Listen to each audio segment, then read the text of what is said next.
et aussi anti-France. Elle commence par être anti-France, c'est-à-dire que l'extrême gauche, d'abord, elle a la haine de la France, elle ouvre le catalogue et elle voit toutes les causes qu'elle peut prendre et qu'elle peut embrasser qui vont avoir pour objectif de créer cette nouvelle France dont il parle en permanence. Ouais. Et c'est pour ça que Michel est génial. Quand je disais qu'il fallait des millions de Michel, c'est pourquoi ? C'est parce qu'en fait, c'était le grand appel d'Éric Revel il y a quelques jours qui disait qu'il fallait à un moment descendre dans la rue, qu'il fallait peut-être à un moment arrêter de baisser la tête, de baisser les yeux face à ces gens qui ont une logique de contrôle de la rue. Eh bien Michel, il a écouté votre appel, Éric, il est descendu dans la rue. Pacifiquement. Pacifiquement, et il a porté son drapeau. Mais vous imaginez, on est en train de débattre en 2025 du courage d'un homme parce qu'il a porté un drapeau français. C'est absolument lunaire aux États-Unis ou dans d'autres pays. C'est quelque chose de normal. Oui, aussi, Eric. C'est-à-dire que, à l'époque, les drapeaux originaux dans un stade, c'était le drapeau breton.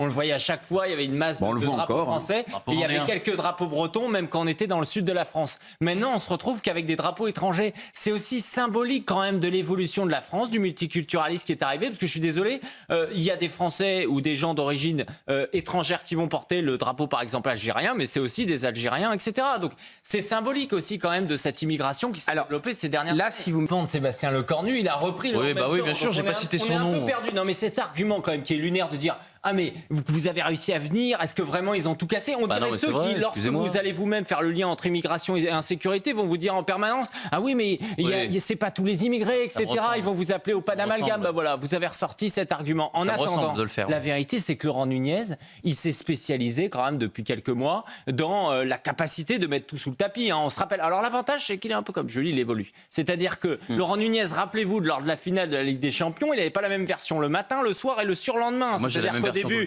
il disait tout s'est bien passé, et après il a quand même compris qu'il fallait adapter le discours. La vérité, c'est que moi, ce qui me scandalise, c'est que même s'il y avait ne serait-ce qu'un magasin cassé, ça serait un magasin de trop. Et qu'on se retrouve avec une idéologie qui finalement dit ça fait 20 ans, 30 ans, 40 ans que ça casse, ça progresse, mais c'est l'évolution de la population aussi qui progresse, donc c'est bien normal de prendre 5%. C'est un peu l'inflation de l'insécurité, elle est normale parce qu'elle est pondérée. Donc ça, il n'y a pas de problème. Le sujet, Eric, c'est quand même ce qui conduit, si on a mis 80 000 policiers dans la rue, c'est pas un miroir des par les cheveux. Qu'est-ce qui s'est passé l'autre jour ? Une militante Némésis s'est fait arracher par les cheveux. s'est fait tirer par les cheveux. C'est ce que Antoine Léaumont veut faire aux riches. Mais vous avez tout compris. Là, ce qu'ils veulent, c'est pas cacher ce qui va être révélé dans ce livre, parce que dans le fond, on va tous aller l'acheter, ce livre, parce que si Jean-Luc Mélenchon nous dit de pas le lire, je pense que les téléspectateurs vont aller le faire, que les librairies vont se retrouver à se faire littéralement vider par les gens qui voudront acheter ce livre. Bien entendu, on le sait. Ce qu'ils veulent aujourd'hui, c'est envoyer un message. Le message, c'est quoi ? C'est qu'aujourd'hui, c'est bon. On arrête d'essayer d'être mainstream, de récupérer des gens du centre, etc. On est dans une logique véritable de guerre culturelle. Et pour ça, on utilise des techniques d'activistes, on utilise des techniques, et on le voit très bien, ils vont être avec Extinction Rébellion, avec les soulèvements de la terre, à faire des choses illégales, on l'a vu avec la désobéissance civile, etc. C'est-à-dire que leur mentalité, c'est de dire que tout ce sur quoi ils ne sont pas d'accord demain, ils vont tout simplement l'interdire. À une époque, on parlait de censure pour cacher. Là, c'est pas pour cacher, c'est pour interdire. Et surtout, cette personne-là, c'est pour la désigner à la vindicte de leur militants. Lui mettre une cible dans le dos. Mais ça, ils savent faire que ça. Mettre des cibles dans le dos en permanence. Ils le font et ils le font. On a hâte de voir la promotion de ce livre. Et ils le font très bien. Quand il y a des journalistes qui écrivent des articles sur le Rassemblement national pour expliquer que Jordan Bardella a pris un café avec Jean-François Aquili pour réfléchir sur un livre, ces journalistes sont invités sur tout le service public. Est-ce que cet homme-là va être invité sur tout le service public pour parler des liens entre l'islamisme et la France insoumise ? Honnêtement, je ne suis pas certain. D'ailleurs, les auteurs de la meute avaient été reçus, mais là, le problème, c'est qu'il y a l'islamisme. Oui, il y a aussi un tabou du service France 5, c'est passionnant. On pouvait tout à fait faire des émissions pour bien montrer les liens supposés à l'époque du Rassemblement national et de Bachar al-Assad. En revanche, pour recevoir un réfugié qui a quitté le régime de Bachar al-Assad, là, ils ne vont pas le recevoir, parce qu'en effet, c'est... Allez, et dans ce qu'il appelle cette nouvelle forme de terrorisme qui s'en est pris à Charlie Kirk. Oui, il est extrêmement clair. Et en fait, c'est vrai que ça résonne vraiment avec la France. C'est-à-dire que il explique qu'on a totalement déshumanisé Charlie Kirk en expliquant que c'était un nazi, que c'était un fasciste. Bref, on se croit un petit peu en France quand même. En permanence, on va voir Nathalie Loiseau. Depuis tout à l'heure, j'essaye de trouver un terme qui ne soit pas insultant, mais suffisamment précis pour qualifier ce qu'elle est. Honnêtement, je ne l'ai pas trouvé. Donc demain, peut-être que je vous en rapporterai un. C'est-à-dire que c'est complètement ignoble, ce type de choses. Et en plus, je vais vous dire une chose. Ces gens-là sont incultes. Parce que Charlie Kirk, Qu'est-ce qu'il avait fait? C'était le seul quasiment, j'ai même envie de dire dans les pays occidentaux, qui n'était pas juste dans sa petite bulle Twitter, pas juste interviewé par ses amis, il allait dans des universités woke. Alors déjà, en France, si vous allez dans une université woke, vous vous faites tabasser et vous vous faites virer au bout de 2 minutes, et en effet, c'est un pléonasme. Mais en plus, Charlie Kirk, il s'y rendait pour débattre avec eux. C'est-à-dire qu'il était profondément démocrate, il pensait qu'il pouvait les convaincre. Et d'ailleurs, il en a convaincu énormément. Il a commencé ça quand? En 2012, quand Obama a gagné. Il s'est dit quand même, il y avait 30%, je crois, de la jeunesse seulement qui n'avait pas voté Obama. Et il les a convaincus progressivement. C'est ça, c'est le dialogue. Éric Revel, moi... Éric Zemmour, à l'époque, c'était intéressant politiquement. Mais moi, ce qui m'intéresse, c'est... Oui, mais ce qu'il y a, c'est que moi, je les connais... Écoutez, c'est très simple. Quand on parle des militants de droite ou des militants de droite qui peuvent avoir ce genre de choses, c'est très simple. Tous les militants de droite dans ce genre de cas, je les connais. Il n'y en a jamais un qui même a été contacté où on a essayé de le rassurer. La vérité, c'est qu'on est en train de parler d'un truc qui n'existe pas. C'est-à-dire que c'est à la télévision. On nous dit on va les protéger, on prend ça en compte, etc. Mais je vous garantis qu'il n'y en a pas un aujourd'hui qui est appelé et on va lui dire, on va essayer de le rassurer. Avec les conséquences qui peuvent retourner contre le camp de celui qui l'exacerbe. Il parle jamais de la gauche radicale, lui. Hein. Non, c'est Donald Trump. Donc c'est de sa faute. Ouais. En fait, mais dans quel monde on peut avoir des chaînes en France qui reçoivent des gens comme ça qui disent des insanités en permanence, hein, parce que c'est pas la première fois que Monsieur Girnoff dit ce type de choses. On se retrouve quand même, c'est un peu lunaire pour ceux qui passent leur temps à parler d'ingérence étrangère, on se retrouve avec un supposé ex-agent russe qui, dans les médias français, va légitimer un meurtre contre un Américain. Moi, je trouve ça absolument fou. Mais j'imagine que ce monsieur, on pourra lui poser la question, parce que s'il n'est pas là ce soir, il sera peut-être là demain à nouveau. C'est scandaleux, parce que je vais vous dire, ce qui est dingue, c'est qu'on se retrouve avec ces gens-là qui vont toujours vous dire « Ah, lui, c'est Hitler, lui, c'est un nazi, lui c'est un fasciste, etc. »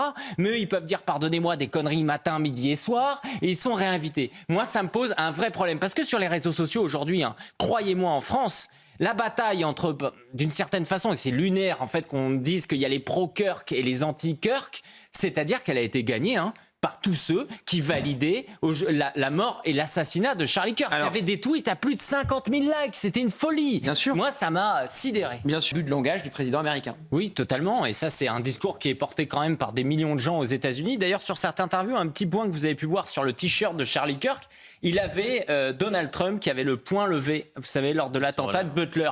C'était le premier à avoir fait ce t-shirt. C'est-à-dire, c'est pour vous dire l'importance. C'était un homme qui, en fait, était vraiment un activiste. Il parlait à la base, il distribuait, on le voit. Et une des dernières choses qu'il a fait avant d'être assassiné, c'était de lancer des casquettes. Donc, il était vraiment dans la base populaire. C'est ça qui est important. Non seulement il était quand même en confrontation avec les woke, en permanence. Ça a fait des millions de vues. Mais en plus, il allait parler aux jeunes républicains. Donc, c'était quelqu'un d'absolument pas déconnecté. Et c'est intéressant, vraiment, il faut le mettre en avant. Charlie Kirk, il s'intéressait à la France. Vraiment, cette interview, moi, j'ai pu la voir parce que je l'ai ailé, j'ai créé, j'ai dit, je suis journaliste français, c'est compliqué. Il y a plein de journalistes qui voulaient essayer de la voir. Habituellement, on dit, bon, le français, on n'a pas envie de le voir parce que les Américains nous méprisent. Et lui, il était ravi. Et il nous expliquait qu'effectivement, il était parfaitement au courant de ce qui se passait avec Marine Le Pen, etc. Et il me disait, mais je ne comprends pas ce qui se passe dans la tête d'Emmanuel Macron à vouloir une immigration de masse comme il l'a aujourd'hui. Ça va détruire votre pays si vous ne vous réveillez pas. Alors, vous parliez de son livre et la justice avec nous, ils l'obtiendront. Éric Tegner.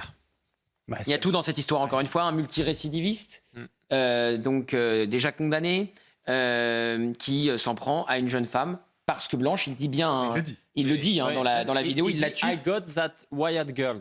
Voilà. J'ai eu cette femme blanche. Mais il était étranger Afro-américain. Oui, donc parce que il est né en Caroline du Nord. La leader de l'AFD fait un parallèle avec l'immigration, mais il n'était pas... C'est du racisme anti-blanc pur. Il n'était pas étranger. Et effectivement, on a tout, parce qu'il avait été condamné en 2024, mais libéré sans caution. Et en 2025, il y a seulement quelques mois, il a eu la procédure, le système qu'ils appellent là-bas le cashless bail, libération sans dépôt d'argent. On a à peu près la même chose qu'on a en France avec un problème sur la justice, avec cet homme aussi où les gens disent oui, mais il était schizophrène, donc d'une certaine façon, peut-être qu'il n'était pas responsable. Comme par hasard, on tombe souvent sur ce sujet. Et finalement, il a fallu quand même la diffusion de cette vidéo. C'est là où c'est essentiel de diffuser les vidéos. Quand on peut le faire, on va nous accuser, nous journalistes, d'essayer de semer la haine, de semer la division. Et à nouveau, on parlait de Charlie Kirk tout à l'heure, il a été essentiel dans la politisation de ce sujet. Et ce qui est intéressant, c'est son dernier message. Et il a dit quoi? Il a dit: il faut politiser ces sujets. C'est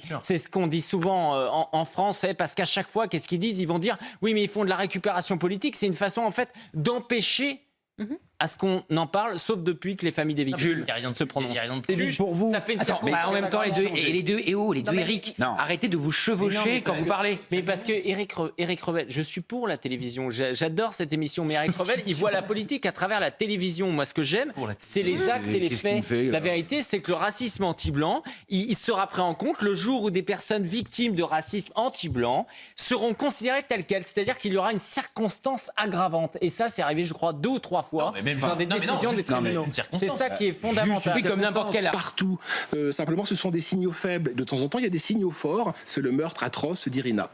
Eric. Alors François Bousquet a fait un excellent travail de documentation parce que c'est essentiel de le faire aujourd'hui. Mais je vais vous dire, là où je rejoins aussi souvent ce qu'il dit, aujourd'hui, il n'y a pas une négation du racisme anti-blanc en tant que tel. C'est-à-dire que si vous interrogez des responsables politiques en off, bien entendu, ils vont vous dire, oui, c'est vrai que si vous êtes blanc, vous pouvez être finalement agressé parce que blanc. Le pire, c'est qu'eux vont considérer que ça ne peut pas être qualifié de racisme. C'est-à-dire que même si on documente tout cela, ils vont penser que le racisme, c'est pas un truc pour les blancs. D'une certaine façon, parce que nous, on a eu notre histoire coloniale, etc., on doit payer. Et le jour où on aura peut-être atteint un certain nombre de morts, le jour où pendant un certain nombre de siècles, on aura vécu du racisme, là peut-être qu'on pourra à nouveau nous considérer. Ceux qui disent que c'est une réalité, Samuel Fitoussi aussi avait expliqué comment au Festival de Cannes, il y a des critères, selon si à un moment vous n'embauchez pas, vous ne donnez pas assez de rôles à des personnalités de couleur, donc finalement il faut exclure une partie des blancs, eh bien vous avez des pénalités. Il y a aussi un autre impensé, pour reprendre votre expression, Gauthier, qui les fait bégayer, c'est-à-dire que quand on va, parce que pour eux aussi il y a le côté du vous ne pouvez être raciste que si vous êtes blanc, mais allez interroger les populations d'Afrique du Sud, c'est-à-dire ces populations, ces populations d'Afrique aujourd'hui qui vont par exemple au Maghreb. Moi je l'ai vécu, je suis allé en Tunisie. Ils les mettent dans le désert. Voilà. L'Afrique subsaharienne, ils les mettent dans le désert. En 2023, j'étais à ce moment-là, je m'y suis rendu en Tunisie, il y avait une chasse aux Noirs, c'est-à-dire qu'on s'est retrouvé avec les Tunisiens qui allaient essayer de chasser les Noirs sont allés devant les différentes ambassades. Moi j'étais Côte d'Ivoire, Mali, etc. Ils disaient qu'ils étaient persécutés. Quand je leur demandais mais qu'est-ce que vous voulez faire, ils disaient on adorerait venir en France. Je disais mais la France, ils sont pas racistes, etc. Je leur posais la question, ils disaient non pas du tout. Ici les racistes ce sont les Tunisiens et les Maghrébins. Vraiment quand vous les interrogez, il y a un racisme de ce côté-là. Mais ça, la France insoumise, jamais elle n'en parle parce qu'il faut absolument que le racisme ça soit un truc de blanc. Alors c'est ce qui vous même réflexe. Donc ce qui change, c'est juste qu'on a les réseaux sociaux et qu'on peut pas mentir sur les réseaux sociaux et qu'il y a des chaînes comme mais ça ici change tout. Où on change. C'est quand même deux grossis, Jules Torres, ça change tout. Pardon, ça change. Avec Jules Torres, c'est pas tous les jours. Mais il faut pas être naïf. Bien sûr que c'est nécessaire pour le débat public, mais là, ce qui va se passer, ça va quand même être une petite réunion, champagne, petit four. À huis clos. Mais à huis clos. Mais moi, je vais vous dire, si je peux terminer, j'ai un petit rêve, moi, c'est d'être une petite souris dans cette salle. Ne nous trompons pas, ces institutions, ces gens sont tous autour d'eux. L'Arcom, nous, on s'était rendu à l'Arcom. Ça pourrait être une idée, bien sûr. Mais ce que l'Arcom, on aurait dû l'appeler l'organe anti-CNews. Et donc là, vu qu'ils ont été pris également la main dans le pot de confiture, ils sont obligés, ils ont fait quoi? Ils ont dû l'appeler et lui dire vous voulez pas, on va vous convoquer, vous venez, on va se voir, ça fait longtemps. Ils vont venir, ils vont faire une petite réunion, et vous savez ce qu'ils vont faire à la sortie? Ils vont faire comme d'habitude, ils vont sortir, ils vont dire on leur a posé les questions, ils nous ont répondu, et on a vu que tout se passait bien. Il y a une question à poser, c'est Ahmad Roulant et un autre qui vient le poignarder, le massacrer au pied d'un immeuble. Oui, parce que le propre de la barbarie aujourd'hui, c'est de s'en prendre d'abord aux plus démunis, aux plus fragiles. Donc en règle générale, les premières victimes, ça va être les mineurs. Souvent, on l'a vu cette année, c'est absolument dramatique. Ça va être les personnes handicapées, c'est ça, c'est la lâcheté. Ou alors on va se retrouver sur des agressions, ils vont être à 10 contre 1. À chaque fois, c'est toujours la même chose. Et quand même, il faut le rappeler, il y a une augmentation massive des tentatives d'homicide ces dernières années et ces derniers mois. Et la seule raison pour laquelle, et ça il faut le souligner, la seule raison pour laquelle les homicides en tant que tels n'explosent pas, c'est grâce au progrès de la médecine. Et grâce à nos médecins... Ce qui explose, c'est les tentatives d'homicide. Bien sûr, les tentatives d'explosion. Explosent totalement. Moi, je repense au mot... Sébastien Ligné, il dit il ne peut plus défendre ce bilan. La vérité, c'est qu'il l'a jamais défendu, puisqu'il a essayé de ne jamais parler de sécurité depuis le début. La seule fois où il a commencé à en parler, c'est quand même il y avait une vraie vague de colère dans le pays. Et là, il essayait tant bien que mal de se défendre. Moi, ce que je trouve absolument fou, c'est qu'ils prennent jamais en compte quand même la peur des Français. Ils vont d'ailleurs, quand ils vont même parler, même si on parle de sentiment d'insécurité, l'insécurité réelle, elle existe aujourd'hui, le sentiment d'insécurité, ça compte aussi. Tous ces gens qui se disent « je vais pas sortir le soir, j'ai peur pour ma fille, etc. » C'est fondamental. Ils ont tous aujourd'hui un proche qui a été agressé. Et surtout, c'est quoi leur argumentaire lorsqu'on va les interroger? Ils vont être capables de nous dire que, bon, en même temps, aujourd'hui, c'est quand même mieux qu'au Moyen-Âge, etc. Mais vraiment, à chaque fois, ils vont nous ressortir des vieux trucs d'il y a 1000 ans. Oui, c'est ça. Et c'est les mêmes qui se sont fait élire sur le progressisme, ça veut dire le progrès. Et ils nous disent, oui, mais ça va, il y a 50 ans, c'était la même chose, etc. Mais on est censé quand même se civiliser, pas se déciviliser. Bon, politique. Alors, je crois d'ailleurs qu'on appelle ça le syndrome du Japon ou quelque chose comme ça. C'est le syndrome de Paris. Et c'est les Japonais c'est ça, et c'est les Japonais. C'est-à-dire que, vous savez, vous aviez à moitié bon. Ouais, c'est déjà une bonne moitié. Il faut voir le verre à moitié plein, pas à moitié vide. Ce qu'il y a, c'est qu'Emmanuel Macron, vous savez, au début de son mandat, il disait toujours ce qui est important, c'est ce que les étrangers pense de moi. Donc le time, la couverture, etc. Tout ça, c'était fondamental. Et aujourd'hui, il en parle plus trop aujourd'hui parce qu'il sait très bien que les étrangers, au niveau du tourisme, à chaque fois, les Japonais, ils imaginent que c'est formidable quand ils viennent en France. Parce que c'est sûr, quand vous regardez les pubs faites quand même par les ministères des Affaires étrangères, etc., pour faire venir les Japonais, on a l'impression de voir une France, comme ils l'appellent, réactionnaire des années 70, ce qui veut bien dire que la France actuelle avec les rats, ça va pas faire venir grand monde. Mais quand ils viennent ici, ils hallucinent. Ils hallucinent quand ils débarquent à Gare du Nord, etc. Ils ont vite envie de repartir. Et quand il y a pas des touristes qui se font agresser, violer, en live, les Australiennes, etc. Le Champ de Mars, qui est un truc absolument horrible maintenant. Les influenceurs sud-coréennes qui se font harceler. Voilà. Et on fait un budget en bonne intelligence avec le RN pour ne pas être censuré. Donc si c'est cette stratégie-là, Sébastien Lecornu finira comme Michel Barnier ou comme François Bayrou. C'est un jour sans fin. Il n'arrive pas à comprendre qu'il faut traiter le Rassemblement national. Alors, je vais peut-être vous décevoir, mais moi je trouve ça cohérent. C'est-à-dire que de toute façon, C'est-à-dire que c'est le sens politique. Oui, mais de toute façon, degré zéro. Non, mais Gauthier, c'est très simple. Emmanuel Macron, de toute façon, les gages qu'il doit donner au Rassemblement national, il ne veut pas le faire. Il va pas commencer à faire de l'immigration en fin de mandat. Donc là-dessus, il est plutôt transparent. Donc il se dit qu'il va parler aux socialistes. Et évidemment que le mandat de Sébastien Lecornu, c'est pas qu'il va se terminer à un moment, c'est qu'il ne va même pas commencer. C'est ça la vérité, c'est comme ça. Alors attendez. Moi j'aime bien les pronostics. Vous pensez que Sébastien Lecornu va adopter la stratégie Macron, donc de ouvrir vers la gauche au PS, et sera censuré? Mais vous savez, quand j'entends quelqu'un dire « je suis un homme de compromis », je comprends que c'est avec la gauche. Et c'est ça la réalité. Il dit pas « je suis un homme de rupture ». Le seul moment où ça s'est bien passé depuis 2022, c'est quand il y avait un gouvernement démissionnaire pendant les Jeux Olympiques. Donc, de toute façon, on peut continuer comme ça, il n'y a absolument aucun problème. Mais tout à l'heure, vous disiez que c'était pas grand-chose, 43%, mais c'est immense. Vous verrez, dans 2 mois, il sera à 20%, il va chuter. Donc ça, c'est important. Et juste un point pour corriger Jules Torres. Oui, alors là, corriger Jules Torres.